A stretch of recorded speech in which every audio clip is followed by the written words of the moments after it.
నమస్తే, welcome to Telangana 56.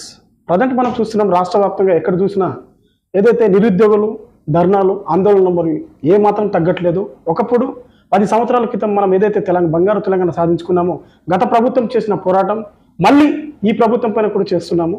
అసలు ఎందుకు, అసలైన కారణాలు ఏంటి, ఎందుకు ఈ దీక్షలు పడుతున్నారు, మరి అసలు దీక్షలు వెనుక అసలైన కారణాలు ఏంటి, దాని గురించి సంచలనంగా క్లారిటీగా ఇవ్వడానికి మా senior advocates Sharath Kumar sir గారు ఉన్నారు. సార్ నమస్తే. నమస్కారం అండి. సార్ చెప్పండి, మనం చూస్తున్నాము ఏదైతే తెలంగాణ రాష్ట్ర వ్యాప్తంగా మొత్తం ఎక్కడ చూసినా నిరుద్యోగుల ఆందోళనలు ధర్నాలు, అసలు ఎందుకు చేస్తున్నారు? ఒక నిరుద్యోగులు చదువుకున్న వాళ్ళే కాదు, ఇవాళ రైతులు కూడా, తర్వాత కార్మికులు, తర్వాత ఉద్యోగస్తులు అందరూ ఒక రకమైన అశాంతితో ఉన్నారు. మొత్తం తెలంగాణ రాష్ట్రంలో ఇవాళ అశాంతి ప్రబలిపోయింది. దీనికి అంత కారణము అసలు ప్రజాసేవ మీద కదా, ప్రజల మీద కూడా ఏమాత్రం ప్రేమాభిమానాలు లేని ముఖ్యమంత్రి. ఈయన అంత మ్యానిపులేషన్స్తో అధికారంలోకి వచ్చినాడు తప్ప ప్రజలతో కొట్లాడి, ప్రజలతో కలిసి ఉండి, ప్రజల సమస్యల మీద పోరాడిన వ్యక్తి కాదు. అందుకే ఇవాళ అంత దుర్భరమైన పరిస్థితి ఉంది. తర్వాత ప్రతి చోట అబద్ధం ఆడతాడు, ఏ మాట ఏ రోటికి ఆ పాట, ఎప్పుడు నిత్య నూతనంగా అబద్ధం ఆడడం ఆయన యొక్క కళ. సో దానివల్ల ఇవాళ ఈ పరిస్థితి ఏర్పడింది. తను చెప్పిన ఏ మాట మీద ఒక్కదాని మీద కూడా నిలబడలేదు. ఇప్పుడు నిరుద్యోగులకు ఎన్నో మాటలు చెప్పినాం, 2 లక్షల జాబులు ఇస్తామని అన్నాం, లేదు. జాబ్ క్యాలెండర్ అన్నాం, అది లేదు. అసలు ఫస్ట్ ఆఫ్ ఆల్ ఆ విషయాల మీద చర్చే ఉండదు కదా. ఇప్పుడు ఎప్పుడైతే విద్యార్థులు కానీ, లేకపోతే యువకులు కానీ, లేకపోతే ఇంకేదన్నా ఒక వర్గం తమకి నష్టం జరుగుతుంది, తమకి కష్టం ఉంది అని ఆందోళన చెందుతున్నప్పుడు ఒక పెద్దన్నలాగా ముఖ్యమంత్రి ఏం చేయాలి? ఆ ఆందోళన చేసే వాళ్ళతో మాట్లాడాలి. తను కానీ, తన సహచరులు కానీ ఎవరినో ఒకళ్ళని పంపించి అసలు వాళ్ళ సమస్య ఏంది అని కనుక్కోవాలి కదా. అట్లాంటి ప్రయత్నమే జరగదా? ఏది ఏమైనా పోలీసులు పెడతాము, లాఠీ చార్జీలు చేయిస్తాము, అరెస్టులు చేయిస్తాము, జైళ్ళల్లో పెడతాము, లేకపోతే ఇంకేదైనా ఇంటిమిడేట్ చేస్తాము అనేటువంటి ప్రక్రియలో పోతా ఉన్నారు. అంటే అంటున్నారు ఏంటంటే గత ప్రభుత్వంకి ఈ ప్రభుత్వం తేడా ఏం లేదంటారా? ఇంకా అంతకంటే దరిద్రమైంది కదా. గత ప్రభుత్వంలో కూడా ఒక 5-6 సంవత్సరాలు చాలా ప్రశాంతమైన వాతావరణం ఉండే, ఎవడు కొట్లాడిన సందర్భమే లేదు, ఎవరి జాగాలో వాడు చాలా హ్యాపీగా ఉన్నాడు.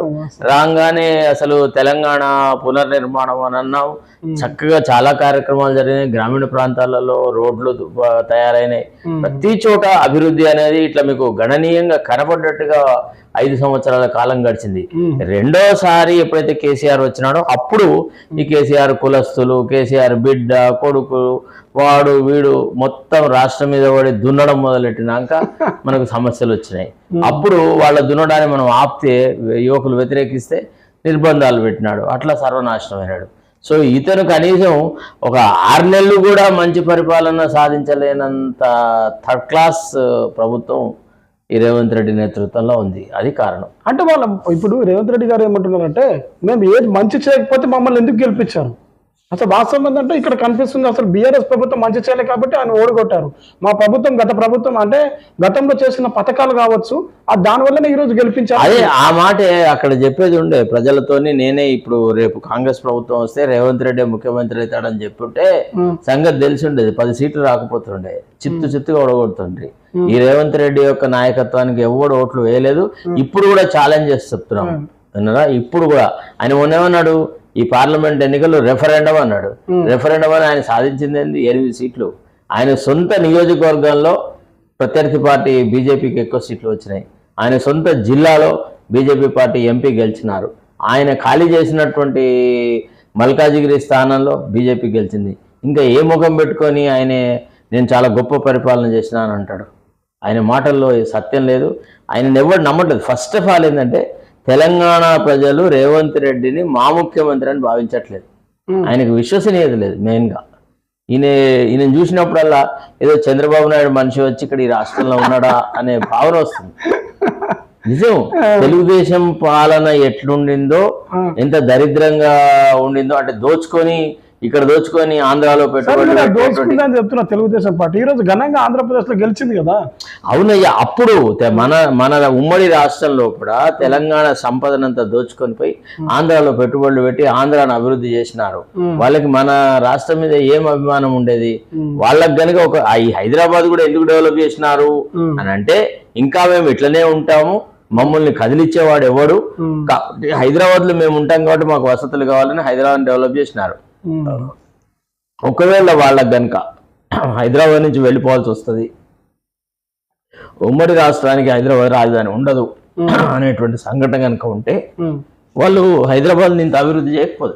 ఓకే సార్, అది వాళ్ళ స్వార్థంతో హైదరాబాద్ అభివృద్ధిలోకి వచ్చింది. దానికి తోడు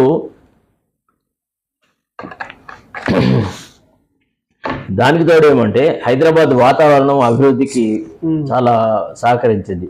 రెండోది హైదరాబాదీ ప్రజల యొక్క గొప్ప మనస్తత్వం, అందరినీ ఆకర్షించడము, అందరినీ తమ ఒడిలో పెట్టుకొని చేయడము, హత్తుకోవడము, ప్రేమ అభిమానాలు.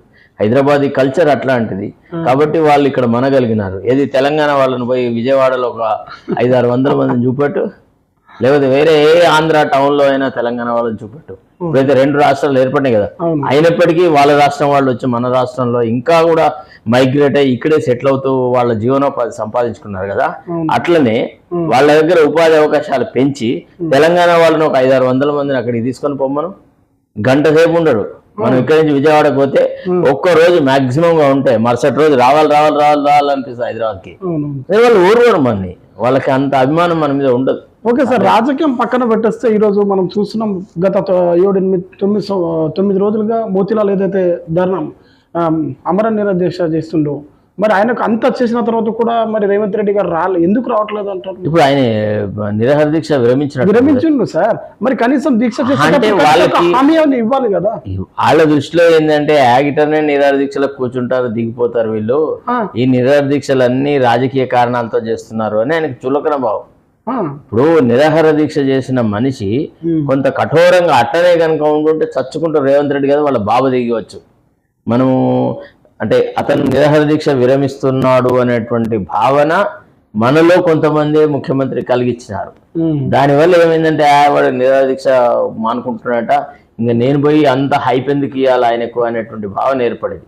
ఇది మన అనైక్యతకే ఒక రకమైన ఉదాహరణ. నిరుద్యోగులు సార్ అంతా ధర్నాలు చేస్తుంటే, ఊరూరా మొత్తం ధర్నాలు చేస్తుంటే, పోలీస్ వాళ్ళు ఇంత లాఠీ చేస్తుంటే కనీసం ఒక ప్రెస్ మీట్ ఇవ్వడానికి ఏమైంది సీఎం గారు? సార్ ఆయనే ఒక దళారీల నాయకుడు సార్. ఆయనకి ప్రజాసేవతో కానీ, ప్రజలతో కానీ, యువకులతో కానీ, విద్యార్థులతో కానీ ఏ రకమైనటువంటి సానుభూతి లేదు. ఆయన నుంచి మనము ఏ రకమైనటువంటి సహాయ సహకారాలు ఎక్స్పెక్ట్ చేయడం రాంగ్. ఇది ఎప్పుడో ఒక రోజున రాహుల్ గాంధీ గారి దృష్టికి వెళ్ళాలి, సోనియా గాంధీ దృష్టికి వెళ్ళాలి, ప్రియాంక గాంధీ గారి దృష్టికి వెళ్ళాలి. రాష్ట్రంలో అరాచక పాలన ఉంది, ఈ రాష్ట్రంలో యువకులు చాలా బాధపడుతున్నారు, బీదవాళ్ళు బాధపడుతున్నారు. అయ్యో ఎందుకు మేము కాంగ్రెస్ కోటు వేసినామా అనేటువంటి పునరాలోచన తెలంగాణ ప్రజలు పడ్డారు అనే సంగతి వాళ్ళకి అర్థమైతే అప్పుడు ఈ రేవంత్ రెడ్డిని తీసి మూసిలో వారేస్తారు. ఆ స్టేజ్ తీసుకొని రావాలా, అది ఈనాడు తెలంగాణ ప్రజలు చేయాల్సిన పని. ఓకే సార్, నిరుద్యోగుల ధర్నాలో నిరుద్యోగులు పాల్గొన్నారు. ఈ రోజు అశోక్ సార్ గారు కావచ్చు, మరి బక్కా జర్సన్ కావచ్చు, వీళ్ళిద్దరిపై మీ అభిప్రాయం ఏంటి? వాళ్ళిద్దరు కూడా అమరం సరిగా నేను వాళ్ళ గురించి కామెంట్ చేయడం నాకు ఇష్టం ఉండదు. ఒకటి ప్లస్ అంత పెద్ద పర్సనాలిటీస్ కూడా కాదు వాళ్ళు. వాళ్ళు ఏదో సానుభూతి వ్యక్తం చేస్తున్నారు, కొంత నిరాహార దీక్ష అది ఇది చేస్తున్నారు, అది వాళ్ళకి సంబంధించిన వ్యక్తిగత విషయం. వాళ్ళని ఎవరు చేయమన్నారు, ఎందుకు చేస్తున్నారు, అయితే వాళ్ళు వ్యక్తిగతమైన అంటే ప్రేమాభిమానాలతో యువకుల పట్ల చేస్తున్నారు లేదా, నాకు దాని గురించి ఇన్ఫర్మేషన్ ఏం తెలియదు. అలాంటప్పుడు నేను ఎవరి గురించి నీచంగా మాట్లాడాను సార్, అది నా పద్ధతి కాదు, నా కల్చర్ కాదు. నేను ఎవరి గురించి ఏ విషయాలు తెలియకుండా నీచంగా మాట్లాడాను. అది వదిలేస్తే మన ప్రతిపక్షాలు మరి బీఆర్ఎస్ పార్టీ గతంలో గత 9-10 సంవత్సరాలు నిరుద్యోగుల గురించి మన బోడా సునీల్ కావచ్చు, పురుగుల మందు బాటిల్ తీసుకుని ఒక తాగుతూ నేను చచ్చిపోతున్నా అన్నప్పుడు కూడా వాళ్ళకు పలకరించలేదు. మరి ఈ రోజు గాంధీ హాస్పిటల్కి హరీష్ రావు వచ్చి పరామర్శించి ఒక భరోసా ఇస్తున్నారు. ఎందుకు సార్? ఇది రాజకీయ కారణాల వచ్చినాడు సార్ హరీష్ రావు. ఈ వెదవకు బుద్ధి ఉంటే అప్పుడే కనుక వాళ్ళు సరిగా నిరుద్యోగుల పట్ల ఎంతో కొంత ఆసక్తి చూపెట్టుంటే ఇవాళ ప్రభుత్వం ఎందుకు మారు సార్? నిరుద్యోగులకి అవకాశాలు కల్పించుంటే, నిరుద్యోగులు అడిగింది ఏందండి, వీళ్ళు దోచుకున్న దాంట్లో నాట్ ఈవెన్ 5% స్పెండ్ చేసినా కానీ అందరికి ఉద్యోగాలు వచ్చేది. ఒక్కొక్కడికి ఎంత పెద్ద ఫామ్ హౌజులు, ఎంత పెద్ద ప్యాలెస్లు. వీళ్ళ బతికేంది తెలంగాణ రాకముందు, వీళ్ళు తెలంగాణ వచ్చినాక వీళ్ళు సంపాదించిన సంపాదన ఎంత ఐశ్వర్యం సంపాదించినారు వాళ్ళు, ఎంత గొప్ప ఆర్థికంగా స్థిరపడ్డారు వాళ్ళు. సో ఇదంతా తెలంగాణ ప్రజల సొమ్మే. కాబట్టి ఇప్పుడు వాళ్ళు రావడం అనేది రాజకీయంగా వాళ్ళకు ఉపయోగపడుతుందని అనుకున్నప్పుడు వస్తున్నారు కానీ యువకులు ఎవరు వాళ్ళని నమ్మట్లేదు. ఎందుకంటే చాలరా బాబు, నిన్నటి దాకా మీరెంత బాధ పెట్టినారో మాకు తెలుసు అన్నట్టే ఉంది. ఇంకేదైనా వేరే కొత్తగా ఆల్టర్నేటివ్ సిస్టమ్ డెవలప్ కావాలి. ఛానల్ పరంగా కూడా కావచ్చు సార్. టీ న్యూస్ గురించి ప్రత్యేకించి మనం ఎందుకోసం అంటే ఇప్పుడు మాట్లాడే పరిస్థితి వచ్చింది. ఎందుకోసం అంటే గతంలో టీ న్యూస్ ఏ మాత్రం నిరుద్యోగ ధర్నాలు చేసినా, ఏ మాత్రం ఎవరు సూసైడ్ చేసుకున్నా, ఆత్మహత్యలు చేసుకున్నా చూపించని టీ న్యూస్ ఈ రోజు ధర్నా చేస్తున్నారంటే అక్కడ టీ న్యూస్ పరిగెత్తుతుంది సార్. వాళ్ళకి ఏంది, ఎట్టి పరిస్థితులలో కూడా రేవంత్ ప్రభుత్వాన్ని కూలగొట్టాలా, రేవంత్ను పూర్తిగా పైన దుష్ప్రచారం చేయాలి, కాంగ్రెస్ పార్టీకి అధికారం ఇచ్చి పొరపాటు చేసినామని ప్రజలతో అనిపించాలా అనేటువంటి ఒక కార్యక్రమంలో భాగంగా వస్తున్నారు. రేవంత్ రెడ్డి పరిపాలన కాంగ్రెస్ యొక్క భావజాలానికి సరిపడ్డది కాదు. కాంగ్రెస్ ఇట్లాంటి ప్రజాకంటకమైన పాలన చేయమని రేవంత్ రెడ్డికి అధికారం ఇవ్వలేదు, అట్లాంటి అనుమతి లేదు. అసలు పార్టీ హైకమాండ్కు రేవంత్ రెడ్డి చేస్తున్న దుష్కర్మల గురించిన అవగాహన లేదు కాబట్టి ఇదంతా జరుగుతుంది. ఎన్నడూ రాహుల్ గాంధీ గారి దృష్టికి ఈ రేవంత్ రెడ్డి ఆర్ఎస్ఎస్ మెంటాలిటీ, ఈ మతతత్వపు ఆలోచనలు, బీజేపీ డెవలప్ అయ్యేలాగా కాంగ్రెస్ని బద్నాం చేస్తున్నాడు ఇతను అనేటువంటి విషయాలు ఎప్పుడైతే రాహుల్ గాంధీ గారిని, ప్రియాంక గాంధీ గారికి తెలిస్తే ఈయనను ఇట్లా వాడిపోయిన పువ్వును తీసి పక్కకు వారేస్తారు. రేవంత్ రెడ్డి ఏం పెద్ద గొప్ప లీడర్ కాదు. ఆయన ఎంతకాలం అండి, ఒక 4-5 నెలలు నడుపుతాడు కావచ్చు ఇంతే. ఆ తర్వాత డెఫినెట్లీ పార్లమెంట్ సమావేశాలు అయిపోయిన తర్వాత, ఇప్పుడు బడ్జెట్ సెషన్ అయిపోయిన తర్వాత ఏదో సందర్భంలో రాహుల్ గాంధీ గారిని యువకులందరినీ తీసుకొని వెళ్ళి కలిసి ఆయనకు అన్ని విషయాలు ఎక్స్ప్లెయిన్ చేస్తాం. చెప్పింది ఏంది, చేసింది ఏంది. 4,000 నిరుద్యోగ భృతి ఇస్తా అన్నారు, నయా పైసా ఇవ్వలేదు. రాహుల్ గాంధీతో అబద్ధం ఆడిచ్చినారు. 2,500 ఇస్తామన్నారు మహిళలకి, ఇచ్చిన సందర్భాలు లేవు. ఫీజు రీఎంబర్స్మెంట్ లేదు. ఆనాడు స్వర్గీయ రాజశేఖర రెడ్డి పెట్టిన ఏ స్కీమును అమలు చేయట్లేదు. అసలు ఒక ఫ్రీ బస్సు తప్ప. ఇప్పుడు కేసీఆర్ అమలు చేస్తున్న కార్యక్రమాలు కూడా అమలు చేయట్లేదు. రైతు భరోసా సంగతి దేవుడు ఎరిగే. రైతు దారుణం అంటారా? చాలా దారుణం, చాలా దారుణం. ఇవాళ చాలా మంది రైతులు ఏం చెప్తున్నారు, అయ్యా ఆడు దొంగో లంగో మాకు తెలియదు కానీ మాకు మాత్రం టంచన్గా రైతు బంధు డబ్బులు పడేవి, మాకు ఏం నష్టం జరగలేదు. ఆయన ఫామ్ హౌజులు కట్టుకుంటే మాకేంది, బంగ్లాలు కట్టుకుంటే మాకేంది, మాకు మాత్రం వ్యవసాయం మొదలెట్టంగా డబ్బులు వచ్చినాయి సార్ అంటున్నారు. అంటే రోజు రైతులతో మాట్లాడుతుంటే వాళ్ళు చెప్తున్న విషయాలు అవి. సో కాబట్టి ఇది Revanth Reddy failure, that's all, అంతే తప్ప ఇది కాంగ్రెస్ ఫెయిల్యూర్ కాదు. రేవంత్ రెడ్డి ముఖ్యమంత్రిగా అతనికి ఆ స్థాయి లేదు, ఆ పరిపాలన అనుభవం లేదు, అంత చిత్తశుద్ధి లేదు, ప్రజల మీద అభిమానం లేదు. ఆయన అంత ఉత్త దళారి. ఫస్ట్ ఆఫ్ ఆల్ ఆయన సీమాంధ్రుల మంచి చెడ్డల కోసం కృషి చేస్తాడు. ఆయనకి తెలంగాణతో ఏం సంబంధం అండి? ఆయనే తెలంగాణ పట్ల ఆయనకి ఎందుకు ప్రేమ ఉంటుంది చెప్పండి. ఆయన ఏమైనా ఉద్యమంలో పార్టిసిపేట్ అయ్యిందా? ఎన్నడన్నా జై తెలంగాణ అన్నాడా? ఎక్కడన్నా, ఎప్పుడన్నా? ఇప్పుడు మనం అందరం రేవంత్ రెడ్డికి సంబంధమే లేదు. అసలు అట్లాంటి వ్యక్తిని తీసుకొచ్చి మనం ముఖ్యమంత్రి చేసుకోవడే మన దురదృష్టం. అందుకే ఇవాళ అట్లుంది. అదే తెలంగాణ ఉద్యమంలో పార్టిసిపేట్ అయ్యి తెలంగాణ స్వరాష్ట్రం ఏర్పడాలని కృషి చేసిన ఏ ఉద్యమకారుడు ముఖ్యమంత్రి ఉన్నా ఎంతో కొంత దయ, జాలి, ప్రేమ, అభిమానం ఉంటది. ఇట్లాంటి కొన్కిస్కా కొట్టంగా ఈయన వచ్చి ముఖ్యమంత్రి అయితే మనకు జరిగే నష్టం ఇది. వాస్తవం కరెక్ట్ సార్. అది సార్ ఫైనల్గా మనం చూస్తుంటే రేపటి మనం ఏదైతే రాష్ట్ర వ్యాప్తంగా బంద్ విద్యార్థులు మొత్తం చేస్తున్నారు, మరి మీ మద్దతు ఎలా ఉండబోతుంది? డెఫినెట్లీ మద్దతు ఇస్తాం. ఇవాళ యువకులకు జరిగేటువంటి అన్యాయం మీద కానీ, నిరుద్యోగులకు జరుగుతున్న అన్యాయం మీద కానీ, రైతులకు జరుగుతున్న అన్యాయం మీద కానీ నిరంతరం పోరాడుతూనే ఉంటాము. ఇప్పటికీ మన యుద్ధం ఆగలేదు. అసలు ఈ రేవంత్ రెడ్డి అనే ముఖ్యమంత్రిని తీసేస్తేనే ఈ రాష్ట్రంలో పరిస్థితులు చక్కబడతాయి అనేటువంటి భావన యువకులందరిలో ఉంది. ఇవాళ ప్రజానీకం అందరిలో ఏమంటున్నారంటే ఉత్త మాటల కారి. అంటే ఇంకా కొన్ని గ్రామీణ ప్రాంతాలకు పోతే చాలా నాటుగా మాట్లాడుతున్నారు.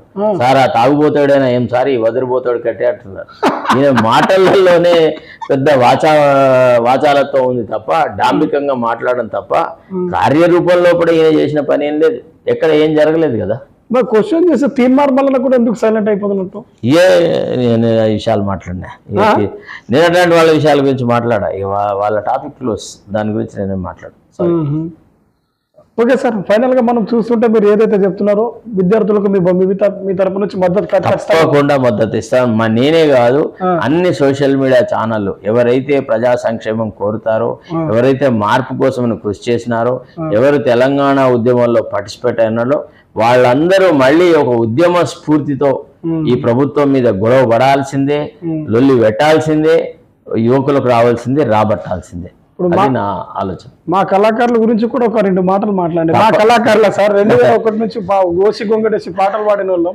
ఇప్పటివరకు కూడా మాకు గుర్తింపు లేదు. రసమై పక్క, గోరంటెక్కన పక్కకు, అందరి పక్కన అన్ని ప్రోగ్రామ్ చేసిన వాళ్ళు. మాకు ఇప్పటి వరకు కూడా గుర్తింపు లేదు. బంగారు అసలు కళాకారులు అంటే దానికి హృదయం కావాలండి. బాగా చదువుకున్నవాడు, సంస్కారం ఉన్నవాడు, తర్వాత ఈ విషయాల మీద అవగాహన ఉన్న వ్యక్తికి అయితే ఏమన్నా తెలుస్తుంది. ఆయన చదివింది అదేదో కాలేజీలో BA చదివిండట. ఆయన BA చదివిండో చదవలేదో, కాలేజీ పోయిండో లేదో, ఎన్ని మార్కులు వచ్చినాయో వాడు అయ్యే తెలియదు. నీలాగా నాలాగా దివారాత్రులు కష్టపడి చదువుకొని విద్య సముపార్జన చేస్తే, ఉపాధ్యాయుల దగ్గర ఉంటే, గురువుల పట్ల ప్రేమాభిమానాలు ఉంటే, చక్కగా సుశిక్షితుడైన విద్యార్థికి ఉండాల్సిన క్రమశిక్షణ ఉందా? ఎటు పడితే మాట్లాడతారు తెంపరితనంతో, అన్ని లేకి మాటలే. ఒక్క మాటల్లో అనడానికి సత్యం కనబడదా? వాళ్ళ ఓన్ జిల్లా వాళ్ళు చెప్తారు, అబ్బో సారు రేవంత్ రెడ్డి అంటే కథం సార్, మాటల మనిషి సార్ అంటాడు. వాళ్ళ ఓన్ కొడంగల్ నియోజకవర్గంలోనే ఒక రైతు ఆత్మహత్య చేసుకున్నాడు తెలుసా ఈరోజు. ఒక చెట్టుకు ఊగులాడి ఒక రైతు ఆత్మహత్య చేసుకున్నాడు. అది ఎంత దారుణమైన విషయం చెప్పు. ముఖ్యమంత్రి నియోజకవర్గంలో, ముఖ్యమంత్రి సొంత ప్రదేశంలో ఒక రైతు అప్పుల బాధ పడలేక ఆత్మహత్య చేసుకున్నాడంటే అసలు ఆయనకి ఏ మాత్రం నైతిక సార్. రైతుది రేవంత్ రెడ్డి గారు నేను చచ్చిపోతున్నాను ఒక వీడియో చేసి చాలా మదిరాకు సంబంధించి చాలా రైతు పార్టీ విక్రమార్కకు మీ అందరికి తెలియజెప్పండి. చేస్తారు ఇంకేముంది. మనము చేసిన పొరపాటు ఒక రకంగా మనం కూడా ఈనాడు ఎందుకు ఈ ఉద్యమానికి సమర్థన తెలుపుతున్నాము, ఎందుకు మద్దతు తెలుపుతున్నాం అంటే ఈ కాంగ్రెస్ ప్రభుత్వం రావాలి, కేసీఆర్ ప్రభుత్వం ఓడిపోవాలా అని చెప్పి సకలంగా కృషి చేసినాం. పేద ప్రజలకు ఏదో మంచి జరుగుతుందని మనం ఆశించినాం, కానీ ఇంత దుర్భరమైన, ఇంత దరిద్రపు పరిపాలన వస్తుందని అనుకోలేదు. కొన్ని కుటుంబాల వాళ్లే గుత్తాధిపత్యం బట్టి రాష్ట్ర సంపదను దోచుకుంటున్నారు. సో ఈ పరిస్థితులు వచ్చినాయి కాబట్టి, మన వల్ల ఈ రకమైన దుర్భరమైన పరిస్థితి వచ్చింది కాబట్టి ఈ ప్రభుత్వం పోయే వరకు మనం ఇటనే కొట్లాడుతూ ఉండాలి. ఈ రేవంత్ రెడ్డి పాలన ఉన్నంత కాలము రాష్ట్ర ప్రజలు ఇటనే నాశనం అవుతారు తప్ప ప్రజలకు మేలు జరగదు, జరిగే అవకాశాలు లేవు. అంతే. గతంలో కూడా సేమ్, ఇప్పుడు కూడా సేమ్ అంటారు. ఇంకా అంతకంటే అధ్వానంగా ఉంది. గతంలో కొందరికే బాధ ఉండేది, ఇప్పుడు అందరికీ బాధ ఉంది. ఇవాళ ఒక గణనీయమైనటువంటి వర్గం రైతులలోనే ఇంత అసంతృప్తి ఉంది అని అంటే 60% పాపులేషన్ ఇవాళ చాలా అసంతృప్తిలో ఉన్నారు. మా రైతు బంధు ఏది అని అడుగుతుంటే ఆ ప్రశ్నలకు సమాధానం చెప్పలేని పరిస్థితి. ఆనాడు యువకులకు, నిరుద్యోగులకు అట్లాంటి కొంతమందికి 15-20% ఆఫ్ పాపులేషన్కే సమస్యలు ఉండదు. ఇవాళ 60% పాపులేషన్కి సమస్యలు. ఇవాళ విష జ్వరాలతో నాశనం అవుతున్నారు. రోగాలు వచ్చి ఈ మాన్సూన్ వచ్చినప్పటి నుంచి ఎక్కడ ఏ హాస్పిటల్లో మందులు ఉన్నాయి, ఏ హాస్పిటల్లో డాక్టర్లు ఉన్నారు, ప్రైవేట్ హాస్పిటల్లోకి పోయి ఇనాగ్రేషన్లు చేసి వచ్చి వాళ్ళు డెవలప్ అవ్వడానికి కృషి చేస్తున్నాడు ఈ ముఖ్యమంత్రి. ప్రభుత్వ ఆసుపత్రుల విషయంలో ఒక్కనాడు ఒక చర్చ జరిపిన సందర్భం లేదు, ఒక రివ్యూ చేసిన సందర్భం లేదు. ఏముంది, రిక్రూట్మెంటే లేదు కదా. డాక్టర్ల రిక్రూట్మెంట్ ఉంటే గ్రామీణ ప్రాంతాల్లో డాక్టర్లు ఉంటారు, వాళ్ళు పట్టణాలకు రావాల్సిన అవసరం ఉండదు. ఉన్న నగ నట్ర అమ్ముకొని, ఆస్తులు అమ్ముకొని, ఏ చిన్న రోగం వచ్చినా కార్పొరేట్ హాస్పిటల్లో పడి మొత్తం ఇల్లు గుల్ల చేసుకున్నారు ఈనాడు ప్రజలు. ఓకే సార్, ఫైనల్ గా మీ తరపు నుంచి నిరుద్యోగులు చాలా మంది ఇప్పుడు రేపు ధర్నాకు కానీ ఆత్మహత్యలు పూర్తిగా మద్దతు తెలుపుతున్నాను. మనస వాచ కర్మణ నేను ఆ నిరుద్యోగులతోనే ఉంటాను. వాళ్ళ చేస్తున్నటువంటి పోరాటం సక్సెస్ కావాలి, వాళ్ళ కోరికలన్నీ ప్రభుత్వం మన్నించాలి, వాళ్ళ డిమాండ్స్ సంపూర్తి కావాలని చెప్పేసి నేను మీ ద్వారా వాళ్ళకి తెలియజేస్తాను. ఓకే అండి, ఇది ఈరోజు రేపు ఏదైతే చలో హైదరాబాద్ అనే కార్యక్రమం నడుస్తుందో నిరుద్యోగులు మొత్తం చాలా మంది ఊరు నుంచి ఈ రోజు కొన్ని వస్తున్నారు, కొందరు అరెస్ట్ కూడా అయినారు, మరి ఎక్కడెక్కడ కనిపిస్తున్నాయి. మరి వాళ్ళకు పూర్తిగా మద్దతు ఇస్తున్న శరత్ సార్ కూడా నా తరపు నుంచి ఖచ్చితంగా మీ అందరికీ మద్దతు ఇస్తానని చెప్తున్నారు. మరి చూస్తూనే ఉండండి. కెమెరామ్యాన్ రతన్తో నేను మీ జాడే లక్ష్మణ్.